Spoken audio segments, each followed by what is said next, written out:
जैश तक सभी के आतंकी ठिकाने ध्वस्त किए गए हैं। बिल्कुल, तो तस्वीरें आपके सामने हैं जिनके जरिए आप देखिए किस तरीके से ऑपरेशन सिंदूर को अंजाम दिया गया और पहलगाम का ये जो हमला भारत की सेना की तरफ से लिया गया है, पीओके में जिस तरीके से ठिकानों को तबाह किया गया, 9 ठिकाने कुल बताए जा रहे हैं जिन्हें तबाह किया है भारतीय सेना ने। तीनों सेनाओं ने मिलकर जिस तरीके से इस ऑपरेशन को अंजाम दिया, लश्कर के ठिकाने पर किस तरीके से अटैक किया गया, पूरे हमले के बाद अफरा तफरी का आलम, पाकिस्तान में खलबली की तस्वीरें सामने आ रही है।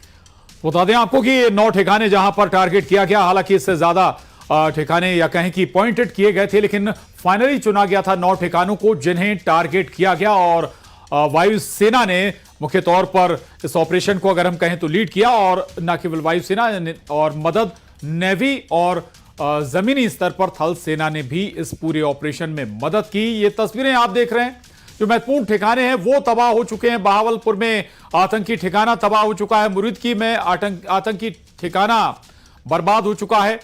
ये 2 तस्वीरें हैं आपके टीवी स्क्रीन पर, और लगभग ऐसे 9 ठिकाने जो आतंकी जहां ट्रेनिंग लेते थे, जहां बेस कैंप था आतंकियों का, इसमें 4 ठिकाने ऐसे जो पाकिस्तान में थे और 5 ठिकाने जो पाक ऑक्युपाइड कश्मीर में। आतंक के खिलाफ सबसे बड़ी स्ट्राइक, पहलगाम नरसंहार का खौफनाक बदला, भारतीय सेना का ऑपरेशन सिंदूर। जब देश नींद में था तो पाकिस्तान की नींद उड़ाने वाली उस स्ट्राइक को अंजाम दिया गया जिसकी दहशत पाकिस्तान को रह रह कर सता रही थी। एक के बाद एक 9 ठिकानों पर हमला किया गया। इन हमलों के दौरान पीओके में 5 और पाकिस्तान के पंजाब प्रांत में 4 जगहों पर स्ट्राइक की गई। इन सभी हमलों में आतंकी ठिकानों को टारगेट किया गया। खबर है कि बहावलपुर में जैश के मुख्यालय को निशाना बनाया गया, जबकि मुरीदके में लश्कर तैयबा के हेडक्वार्टर को। इस हमले को बहुत बड़ी प्लानिंग के तहत अंजाम दिया गया। जानकारी के मुताबिक आतंकी अपने हाइडआउट से शिफ्ट होने वाले थे। ये लड़ाई का अंत नहीं है, एक मकाम है। हर व्यक्ति को चुन चुन कर जवाब भी मिलेगा, जवाब भी मिलेगा। पाकिस्तान पर पहला प्रहार किया गया और उसके बाद जो आतंक के अड्डों की तबाही का सिलसिला शुरू हुआ, उसने दहशतगर्दों के लिए इस रात को कयामत की रात बना दिया। टारगेट पहले से सेट थे। पाक ऑक्युपाइड कश्मीर में मुजफ्फराबाद, कोटली, गुलपुर और भीमबर को निशाने पर लिया गया। पाकिस्तान में सियालकोट, चक अमरू, मुरीदके और बहावलपुर को टारगेट किया गया। यानी देखते ही देखते 9 आतंकी ठिकानों को तबाह कर दिया गया। सबसे बड़ी बात यह है कि हमला 100% कामयाब रहा, यानी निशाना अचूक था। भारतीय सेना ने जहां जहां चाहा वहां वहां दहशत की दुकानों को उड़ा कर रख दिया। और ऑपरेशन सिंदूर, जिसके तहत भारतीय सेना ने आतंकियों के से 22 अप्रैल का पूरा बदला ले लिया है। आखिर कैसे दिया गया इस पूरे ऑपरेशन को अंजाम और कैसे सेना ने आतंकियों के ठिकाने को किया नेस्तनाबूद, ये आपको दिखाएंगे।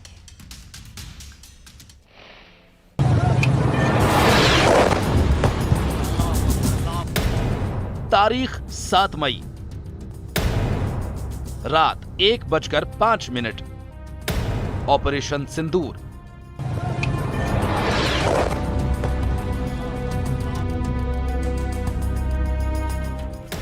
सेना के वो 25 मिनट।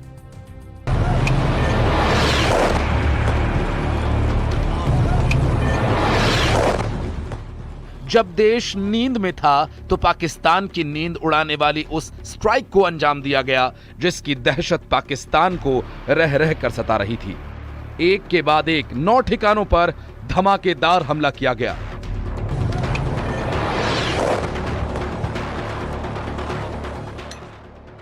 इस हमले को बहुत बड़ी प्लानिंग के तहत अंजाम दिया गया।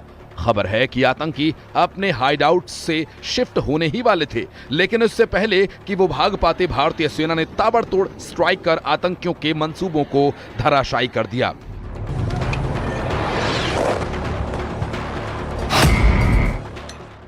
आतंकियों के ठिकानों को तबाह बर्बाद करने के बाद अब हर कोई इस ऑपरेशन के पीछे की कहानी जानना चाहता है और उन 25 मिनट्स की कहानी विदेश सचिव विक्रम मिस्री, कर्नल सोफिया कुरैशी और विंग कमांडर व्योमिका सिंह ने प्रेस कॉन्फ्रेंस में बताई। पूरे ऑपरेशन को परत दर परत मीडिया के सामने रखा। एक समूह ने खुद को रेजिस्टेंस फ्रंट TRF कहते हुए इस हमले की जिम्मेदारी ली है। यह समूह संयुक्त राष्ट्र द्वारा प्रतिबंधित पाकिस्तानी आतंकवादी समूह लश्कर-ए-तैयबा से जुड़ा हुआ है। यह उल्लेखनीय है कि भारत ने मई और नवंबर 2024 में संयुक्त राष्ट्र की 1267 कमेटी की सैंक्शंस मॉनिटरिंग टीम को अर्धवार्षिक रिपोर्ट प्रस्तुत की थी, जिसमें TRF के बारे में साफ इनपुट दिए गए थे। इससे पाकिस्तान स्थित आतंकवादी समूहों के लिए कवर के रूप में TRF की भूमिका सामने आई थी। इससे पहले भी दिसंबर 2023 में भारत ने इस टीम को लश्कर-ए-तैयबा और जैश-ए-मोहम्मद के बारे में सूचित किया था, जो TRF जैसे छोटे आतंकवादी समूहों के माध्यम से अपनी गतिविधियों को संचालित कर रहे हैं। इस संबंध में 25 अप्रैल को UN सिक्योरिटी काउंसिल प्रेस वक्तव्य में TRF के संदर्भ को हटाने के लिए पाकिस्तान के दबाव पर भी ध्यान दिया जाना चाहिए। कर्नल सोफिया कुरैशी ने बताया कि कैसे रात 1:05 से लेकर 1:30 के बीच आतंकियों के 9 ठिकानों को तबाह बर्बाद कर दिया गया। सवाई नाला कैंप मुजफ्फराबाद, जो कि POJK के लाइन ऑफ कंट्रोल से 30 किलोमीटर दूर है, यह एक लश्कर-ए-तैयबा का ट्रेनिंग सेंटर था। 20 अक्टूबर 2024 सोनमर्ग, 24 अक्टूबर 24 गुलमर्ग, 22 अप्रैल 2025 पहलगाम, इन हमलों के आतंकियों ने यहीं से प्रशिक्षण लिया था। सैयदना बिलाल कैंप मुजफ्फराबाद, यह एक जैश-ए-मोहम्मद का स्टेजिंग एरिया है। यह हथियार, विस्फोटक और जंगल सर्वाइवल ट्रेनिंग का केंद्र भी था। गुलपुर कैंप कोटली, यह LOC से 30 किलोमीटर दूर था। लश्कर-ए-तैयबा का बेस था, जो रजौरी, पुंछ में सक्रिय था। 20 अप्रैल 2023 को पुंछ में और 9 जून 2024 को तीर्थ यात्रियों के बस हमले में यहीं से आतंकी को ट्रेन किया गया था। भारतीय सेना ने पहलगाम हमले का बदला लेते हुए प्रतिबंधित आतंकवादी संगठन जैश-ए-मोहम्मद, लश्कर-ए-तैयबा के ठिकानों को नेस्तनाबूद कर दिया और साफ संदेश दिया कि अब आतंकवाद किसी भी कीमत पर बर्दाश्त नहीं किया जाएगा। Bureau report, news 18। तो ऑपरेशन सिंदूर के बाद दिल्ली में हलचल तेज है। पीएम मोदी ने कैबिनेट बैठक की है और इस कैबिनेट बैठक में सभी ने ऑपरेशन का समर्थन किया है। इसके बाद पीएम मोदी ने राष्ट्रपति से मुलाकात कर उन्हें ऑपरेशन सिंदूर की जानकारी दी। बिल्कुल, और गृह मंत्री अमित शाह ने भी आगे के हालातों को लेकर नेपाल से राज्यों के साथ बैठक की है। तो तस्वीरें आपके सामने, 3 तस्वीरें, एक तरफ पीएम की कैबिनेट बैठक, तो एक तरफ गृह मंत्रालय की बैठक और बीच में वो तस्वीर जो दिखाती है कि किस तरीके से प्रोटोकॉल को फॉलो किया गया है। ये पूरा हमला होने के बाद प्रधानमंत्री राष्ट्रपति से मिले, उन्हें घटना के बारे में डिटेल में जानकारी दी।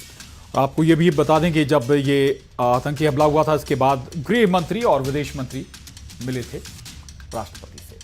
बहरहाल पहलगाम आतंकी हमले के बाद भारत ने जो कहा सो किया। पीएम मोदी साफ साफ उन्होंने कहा था कि आतंकियों को ऐसी सजा दी जाएगी जिसकी उन्होंने कल्पना भी नहीं की होगी। तो केंद्रीय गृह मंत्री अमित शाह और रक्षा मंत्री राजनाथ सिंह ने भी कहा था कि पाकिस्तान पर सख्त कार्रवाई होगी। जिन्होंने ये हमला किया है, उन आतंकियों को और इस हमले की साजिश रचने वालों को उनकी कल्पना से भी बड़ी सजा मिलेगी। India will identify, track and punish every terrorist and their backers. मैं सभी आतंक फैलाने वालों को कहना चाहता हूं कि लड़ाई का अंत नहीं है, एक मकाम है। हर व्यक्ति को चुन चुन कर जवाब भी मिलेगा, जवाब भी लिया जाएगा। प्रधानमंत्री श्री नरेंद्र मोदी जी को अच्छी तरह जानते हैं, उनकी कार्यशैली से भी अच्छी तरह परिचित हैं, उनकी दृढ़ता से भी अच्छी तरह परिचित। मैं आपको आश्वस्त करना चाहता हूं, प्रधानमंत्री मोदी जी के नेतृत्व में जैसा आप चाहते हैं वैसा होकर रहे। तो पाकिस्तान पर एयर स्ट्राइक के बाद बीजेपी और कांग्रेस ने सेना का आभार जताया है। बीजेपी का कहना है कि सरकार ने जो कहा वो करके दिखा दिया। और उधर कांग्रेस नेता राशिद अल्वी ने कहा कि जो कार्रवाई की गई है उस कार्रवाई पर जिनको मारने का दावा किया जा रहा है, क्या वास्तव में वो मारे गए? एक लिहाज से कहें तो सवाल उठाया है राशिद अल्वी। श्री प्रधानमंत्री ने कहा था कि हम हर वो स्थान और हर वो व्यक्ति जो भारत की तरफ गलत निगाह से देगा उसको मिट्टी में मिला देंगे। बार बार जो दुस्साहस पाकिस्तान करता, इस पाकिस्तान के दो टुकड़े होना चाहिए, पाक अधिकृत कश्मीर हमारा होना चाहिए, क्योंकि जो ये बार बार ये हरकतें इस प्रकार की देशवासी कभी बर्दाश्त नहीं करेंगे। ये संकल्प माननीय प्रधानमंत्री मोदी जी और देश के गृह मंत्री अमित शाह जी ने आज देश की जनता के सामने जो कहा था वो किया है। भारत ने संदेश दिया है, दिलवर के लिए दिलदार है हम, दुश्मन के लिए तलवार है हम। मैदान में अगर हम डट जाएं, मुश्किल है कि पीछे हट जाएं। एक बहुत बड़ा संदेश है। हम भारतीय सेना को सैल्यूट करते हैं कि स्वाभिमान की लड़ाई है, बेटी की सिंदूर की लड़ाई है, और जब तक दुश्मनों का खात्मा नहीं होगा तब तक ये लड़ाई जारी रहेगी। क्या वो आका जिनको मारने की बात की गई थी और जो लगातार हमारे मुल्क में दहशतगर्दी फैला रहे थे, उनका खात्मा हुआ या नहीं हुआ?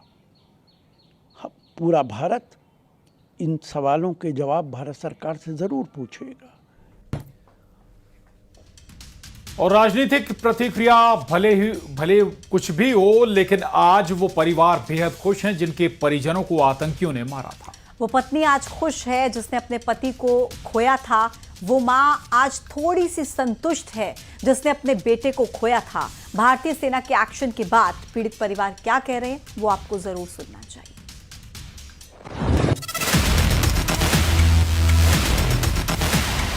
तो आज उन्होंने ये नाम रख के, ये बदला लेके, ये बहुत पर्सनल लेवल पे ऐसा दिखाया है कि ऐसे हमारे ही घर का कोई इंसान जाके हमारे ही पतियों का बदला लेके आया है। अमित शाह जी आए थे श्रीनगर, जो लोग वीर मरण जिनको प्राप्त हुआ उनको श्रद्धांजलि देने के लिए। उस दिन सब बहनें उनको बोल रही थी कि हम भारत की बहनें हैं, हम आपकी बहनें, और हम लोगों से हमारे पतियों को छीन लिया है।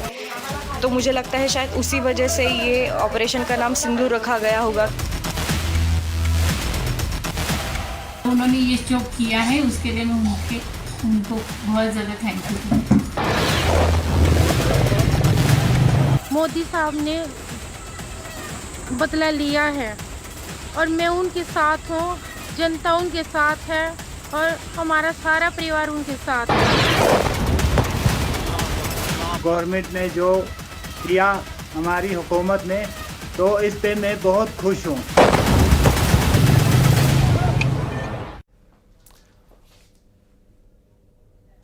और अब आपको भारत के एक्शन के बाद देश में जो खुशी है, जो उत्साह है, वो दिखाते हैं। कैसे पूरे प्रदेश में मिठाई बांटी जा रही है, कैसे जश्न का रंग पूरे प्रदेश को महका रहा है, क्योंकि देश और प्रदेश की जनता जिसका इंतजार कर रही थी आखिर वो हो गया।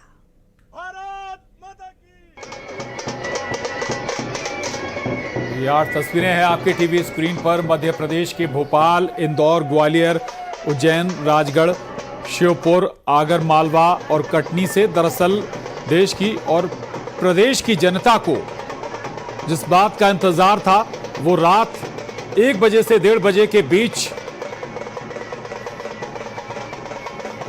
बिल्कुल, जिस तरीके से कार्रवाई की गई, जिस तरीके से हमला किया गया, उसके बाद भोपाल, इंदौर, ग्वालियर, उज्जैन, राजगढ़, श्योपुर, आगरमालवा और कटनी में लोगों ने जिस तरीके से खुशी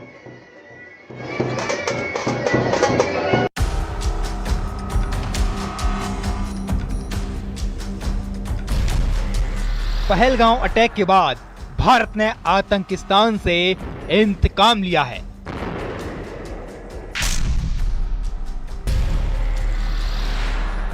जिसके बाद से मध्य प्रदेश के शहर शहर में जश्न और आतिशबाजी देखने को मिल रही है। देश की जिन बेटियों का सिंदूर आतंकियों ने उजाड़ा था, उन आतंकियों को सेना की बेटियों के नेतृत्व में जड़ से उखाड़ फेंका।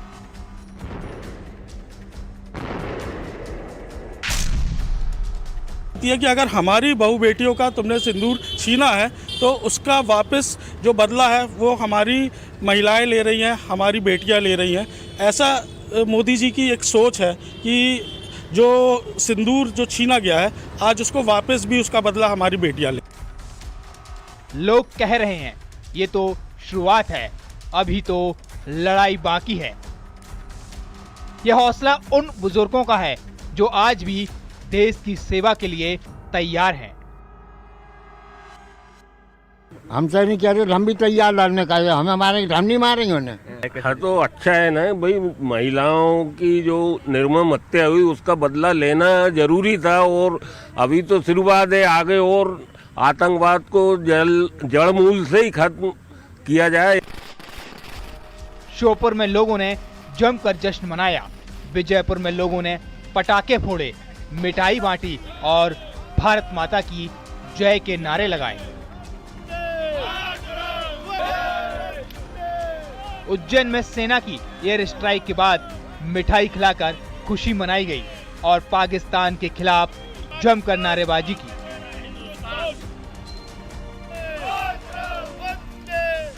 ग्वालियर में महिला शक्ति ने भी नारे लगाकर सेना का हौसला बढ़ाया। भारत माता की। देश के हित के लिए जो होना चाहिए, जनता का विश्वास बना रहे, तो बहुत ही अच्छा काम किया है। हम सब साथ हैं और हमेशा साथ रहेंगे। अगर कोई पाकिस्तान इस तरीके का काम करेगा तो उसके लिए मुंह तोड़ जवाब दिया जाएगा। उन्होंने जो किया था वो बहुत गलत किया था। हम सब एक हैं, मोदी जी ने बहुत अच्छा किया। राजधानी भोपाल में भी सेना के ऑपरेशन सिंदूर की लोगों ने काफी सराहना की। और जो किया ये लॉन्ग अवेटेड था और ये होना ही चाहिए था, उनको सही मुंह तोड़ जवाब दिया। Simply, he is well planned, well deserved, and he did it. मेरे हिसाब से तो ये होना ही चाहिए था। मोदी जी ने ये पहले से ही चल रहा था। वेरी गुड, बहुत सराहनीय कदम ये मुझे आपसे सुनने मिल रहा है। बहुत अच्छा सराहनीय कदम। अब आपको घाटी की तस्वीर दिखाते हैं जहां ऑपरेशन सिंदूर की जमकर तारीफ की गई। जम्मू कश्मीर के लोगों ने भारत माता की जय, भारतीय सेना जिंदाबाद के नारे लगाए। कुल मिलाकर लोगों के दिल में इंतकाम की जो आग भड़क रही थी, उसकी ये सिर्फ झांकी है। लोग चाहते हैं कि आतंकिस्तान को जड़ से ही खत्म कर दिया जाए। अब देखना होगा आतंकिस्तान के खिलाफ भारत का अगला कदम क्या होगा। Bureau report, news 18।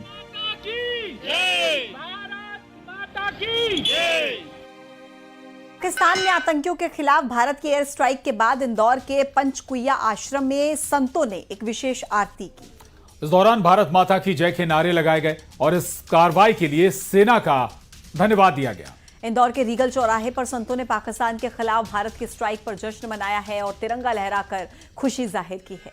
वहीं संतों ने पाकिस्तान के खिलाफ नारेबाजी की, साथ ही चेतावनी देते हुए कहा कि पाकिस्तान अपनी चाल से बाज आ जाए, नहीं तो विश्व के नक्शे से उसका नामो निशान मिट जाएगा। उधर महाकालेश्वर मंदिर में एक विशेष पूजन का आयोजन किया गया। इस दौरान माताओं और बहनों के सिंदूर की रक्षा की प्रार्थना की गई।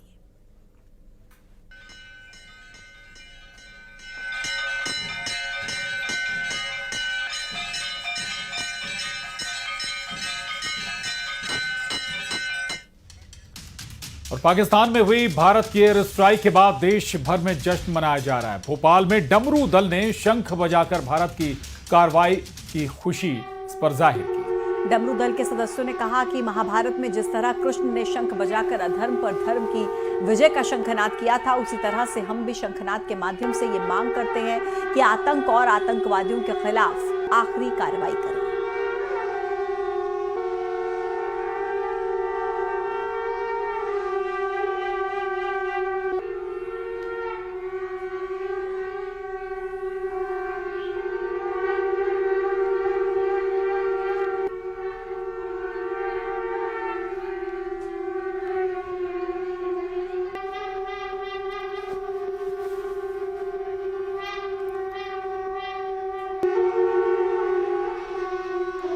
और आइए अब आपको इंदौर की एक बारात की तस्वीर दिखाते हैं जो दूल्हे के साथ डांस करते हुए नजर आए हैं। जब बारातियों को भारतीय सेना की स्ट्राइक के बारे में पता लगा तो शादी की खुशी से ज्यादा सेना के एक्शन की खुशी इन लोगों में नजर आई। बारात में फिल्मी गानों की जगह बाराती देशभक्ति के गानों पर डांस करते हुए नजर आए हैं। तो तस्वीरें इंदौर से। इंदौर में बारातियों ने जमकर डांस किया और डांस करने की वजह बारात से ज्यादा पाकिस्तान में आतंकियों के खिलाफ स्ट्राइक थी। और ऑपरेशन सिंदूर पर बागेश्वर धाम के पीठाधीश्वर धीरेन्द्र कृष्ण शास्त्री ने कहा कि सिंदूर उजाड़ने वाले को हमारी सेना ने मुंहतोड़ जवाब दिया है। भारत की शेरनियों ने पाकिस्तान में घुसकर मुंहतोड़ जवाब दिया और वही आतंकी मौलाना अजहर मसूद ने कहा कि मैं भी मर जाता वाले बयान पर धीरेन्द्र शास्त्री का बयान सामने आया। सिंदूर को लेकर हम पहुंचे हैं बागेश्वर धाम में और बागेश्वर महाराज से जानना चाहेंगे कि ऑपरेशन सिंदूर को लेकर आपका क्या कहना है, क्या कहेंगे इस पर? पहलगांव में जो सिंदूर उजाड़े थे, जिन हमारी भारतीय माताओं के सिंदूर को उजाड़ा था, आज भारत के सैन्य संपन्न देश भारत ने, शस्त्र संपन्न देश भारत ने, शक्ति संपन्न देश भारत ने उस सिंदूर का बदला ऑपरेशन सिंदूर के तहत लिया। निश्चित रूप से ये भारत के प्रति हम सबका गौरव और बढ़ा है और गर्व की स्थिति इसलिए भारत महसूस कर रहा है कि पूरा विश्व आतंकवाद से त्रस्त है, पस्त है, परेशान है। ये भारत अब वो भारत नहीं है कि केवल कड़ी निंदा करता है। अब ये वो भारत है कि घर में घुस कर के मारता है और ऐसे मारता है कि आप जो है केवल मलबा उठाते रहेंगे। और चलिए 5 की आंच में हमारे साथ आज के लिए इतना ही। खबरों का सिलसिला लगातार